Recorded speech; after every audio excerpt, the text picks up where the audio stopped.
తాకట్లో ఉన్న మీ బంగారాన్ని విడిపించి ఆ రోజు ఆన్లైన్ రేటుకి కొంటాం. Sharma gold company.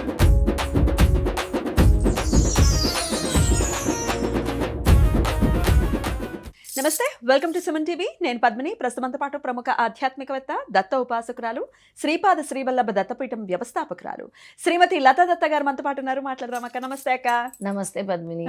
సంక్రాంతి శుభాకాంక్షలు మీకు. నీకు మన సుమన్ టీవీ ప్రేక్షకులందరికీ కూడా భోగ భాగ్యాలతో, లక్ష్మీ ఐశ్వర్యాలతో, అలాగే కనుమ పండుగ, మకర సంక్రాంతి, భోగి 3 కలిపి శుభాకాంక్షలు అందజేస్తున్నాను. అందరు కూడా ఆరోగ్యాలతో, అష్టైశ్వర్యాలతో, సుఖ సంతోషాలతో ఉండాలి. ఈ మకర సంక్రమణం అందరికీ విజయాన్ని తీసుకురావాలని కోరుకుంటున్నాను. థ్యాంక్ యూ అక్క. చాలా చాలా సంతోషం. సో పండగ అంటేనే పండగ, అసలు అవును, 3 రోజుల ముచ్చటైన పండగ. పండగ కళంతా నీలోనే కనబడుతుంది. Thank you. పండగకి ఇప్పుడు ముందు షూటింగ్ చేస్తున్నాం. పండగకి ఎలా ఉంటుందో తెలియదు కానీ షూటింగ్లకు మాత్రం చక్కగా రెడీ అయి కూర్చుంటాం. Thank you. Thank you. లక్ష్మీదేవికి ఎంతో ప్రియమైనటువంటి పండగ ఖచ్చితంగా చెప్తారు. ఎందుకంటే ధాన్యలక్ష్మిగా అమ్మవారు మనల్ని కటాక్షించేటటువంటి సమయం. అయితే ఈ భోగి ముందు మాట్లాడుకుంటే, భోగి పండగ ఖచ్చితంగా అందరూ కూడా చాలా విశేషంగా జరుపుకుంటారు. అసలు హైదరాబాద్ అంతా ఖాళీ అయిపోతుంది కదా. అవును, మొత్తం అసలు మనకి ఇంకా ఇవాళ నుంచి రేపటి నుంచి చూస్తే ఖాళీగా ఉంటుంది. No traffic. సాటర్డే సండే కలిసి వచ్చింది కదా. ఊళ్ళల్లో చక్కగా వాళ్ళ బంధువులతో, వాళ్ళ కుటుంబ సభ్యులతో, ఆనందాలతో చాలా చాలా అద్భుతంగా వంటలతో, ఆటలతో, పాటలతో, ముగ్గులతో, గొబ్బెమ్మలతో. మరి భోగికి ఖచ్చితంగా దేవతారాధన విషయం కూడా ఒకసారి చెప్పుకుందాం. కొంతమంది ఖచ్చితంగా పెద్దల్ని స్మరించుకుంటూ బట్టలు పెట్టుకోవడం అనేది చేస్తూ ఉంటారు. దాంతో పాటుగా లక్ష్మీ అనుగ్రహం కోసం భోగి రోజు చేయవలసినవి ఏంటి ఒకసారి చెప్తారా? తప్పకుండా పద్మిని. ముందుగా మనకి పెద్దలు పూర్వం నుంచి కూడా తెల్లారి లేచి భోగి మంటలు వేసుకుంటాం. భోగి మంటలు వేసుకోవడం అంటే ఏంటి? మన ఇంట్లో పీడల్ని తొలగించడం. పెద్దలు ఎందుకు చెప్పేవారు? ఏవైనా ఇరిగిపోయిన మంచాలున్నా మంచం కోల్డ్ సైతం వేసుకునేవారు. అలాగే ఇరిగిపోయిన వస్తువులు, వుడెన్కి సంబంధించినవి ఏవైనా వేసి ఇంట్లోని అంతా కూడా శుద్ధి చేసి ఇంట్లో పీడను తొలగించడం అంటారు. అసలు చిన్న ప్లాస్టిక్ డబ్బాలు కూడా వదలరు కొంతమంది.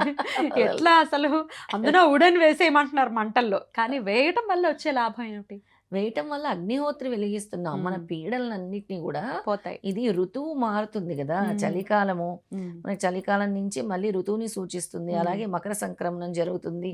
హార్వెస్టింగ్ అంటే రైతులు బాగా పంటలు పండించే సమయము. ఇవన్నిటినీ సంకేతంగా, అలాగే పశువుల్ని పూజించే విధంగా కూడా మన సంక్రాంతి పండుగ. కొత్త పంటలతోనే కదా పొంగల్ వండుతారు. అలాగే పితృదేవతల్ని స్మరించుకునేది కూడా ఈ సంక్రాంతి వేళల్లో అనమాట.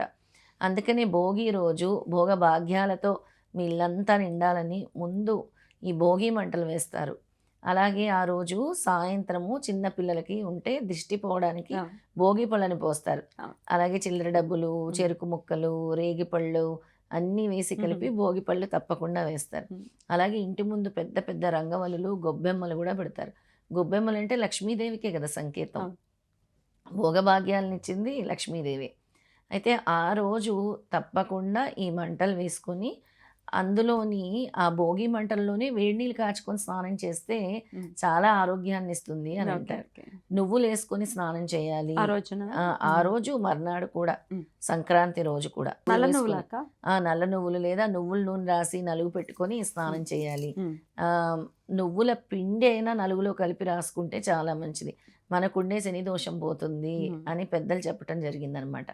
అందుకే భోగి మంటల్లోనే వేడి నీళ్ళు కాచేసి అందరూ కొన్ని వేడి నీళ్ళు తీసుకెళ్ళి ఆ నీళ్ళతో స్నానం చేస్తారు. అలా ఆ విధంగా స్నానం చేయాలి. ఇక ఆ రోజు విశేషంగా మనము దైవారాధన చేసేటప్పుడు మనకి భోగభాగ్యాలు కలగాలి, లక్ష్మీదేవి అనుగ్రహం కావాలి అని అంటే మనము వరిపిండితో చేసిన దీపాలు, పిండి దీపాలు 2 చేసుకొని దాని నిండా ఆవు నేతితో దీపం వెలిగించి ఒక ప్లేట్ లాంటి దాంట్లో 2 ప్లేట్లలో కూడా బియ్యం పోసుకొని ఆ బియ్యంలో ఈ వరిపిండి దీపాలను పెట్టుకోవాలి. బియ్యం మీద పెట్టాలా? బియ్యం మీద వరిపిండి. బియ్యం అంటే లక్ష్మీదేవి, ఇంకెవరో కాదు, లక్ష్మీదేవి. అలాగే చంద్రబలం, చంద్ర సహోదరి అంటాం మనం, చంద్రబలం కోసం. అలా 2 వరిపిండి దీపాలు పెట్టి ఆవు నెయ్యి వేసి అందులో దీపం వెలిగించుకోవాలి. తర్వాత లాస్ట్ డే కానీ కనుమ డే ఈ బియ్యాన్ని మనకి అక్కడ పక్షులు వస్తూ ఉంటాయి కదా, అవును. పక్షులకి వేయాలి ఆహారంగా. ఓ, మనకుండే దోషాలన్నీ కూడా తొలగిపోతాయి. పావురాయిలు తిన్నా కూడా పర్వాలేదు, ఏ పక్షి అయినా ఏ తినొచ్చు. పక్షి అయినా తినొచ్చు. ఉమ్. చిన్న చిన్న పక్షులు వస్తూ ఉంటాయి, ఉమ్. పిట్టలు వస్తూ ఉంటాయి, అవును. మనకి ఉమ్. రకరకాల పక్షులు. ఇప్పుడు ఎక్కువగా కనబడేవి మాత్రం పావురాలే పావురాయిలే. కాబట్టి అందుకే పావురాలకే ఉమ్. వేస్తారనమాట. ఉమ్. అలా ఈ దీపం వెలిగించుకొని చదవాల్సిన లక్ష్మీదేవి మంత్రం చెప్తాను. ఓకే అక్క. ఈ లక్ష్మీ మంత్రం చదువుకుంటే చాలా మంచిది. ఉమ్. ఓం హ్రీం శ్రీం లక్ష్మీ మహాలక్ష్మి సర్వకామ ప్రదే సర్వ సౌభాగ్యదాయిని అభిమతం ప్రయచ్చ సర్వగతే స్వరూపే సర్వ దుర్జయ విమోచని హ్రీం స స్వాహ ఓ.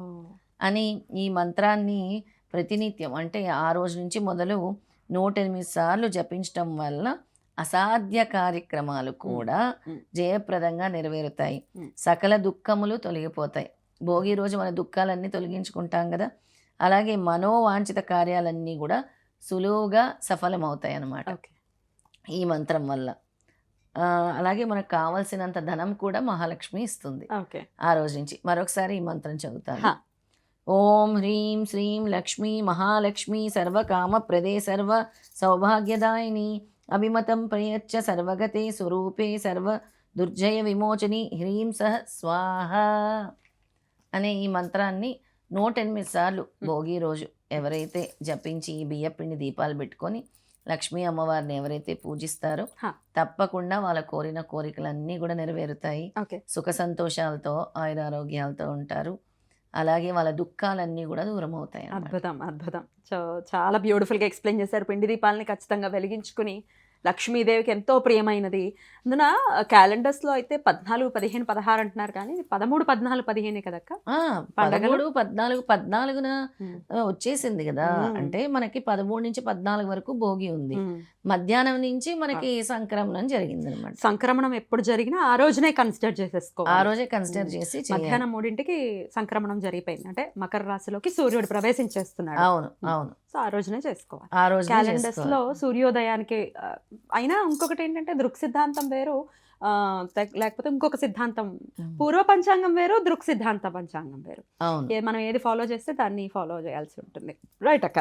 సో 13వ తారీఖు చక్కగా చేసుకోమంటున్నారు. అవును. ఒకవేళ 14 భోగి కింద కన్సిడర్ చేస్తే 14 చేసుకో. 14నే చేసుకోవచ్చు. 14 భోగి చేసుకొని మళ్ళీ సాయంత్రం నుంచే సంక్రాంతి సంక్రాంతి కూడా జరుపుకోవచ్చు. ఓకే. ఒకవేళ ఓకే. ఇద్దరు అంటే 2 కలిపి మేము చేసుకోవాలి అంటే 2 కలిపి అదే రోజు చేసేసుకోవచ్చు. ఓకే. అద్భుతం అక్క. భోగి పళ్ళు పోయాలి అనుకున్నప్పుడు భోగి పళ్ళు పోయాలనుకున్నప్పుడు మరి 13 వస్తుంది కదా, 13 సాయంత్రం భోగి ఉంటే 13 సాయంత్రమే భోగి పళ్ళు పోసుకోవచ్చు. పోసుకోవాలి. ఎందుకంటే 14 మధ్యాహ్నం నుంచి మనకి మకర సంక్రమణం జరుగుతుంది. మకర రాశిలోకి సూర్యుడు ప్రవేశిస్తున్నాడు కాబట్టి.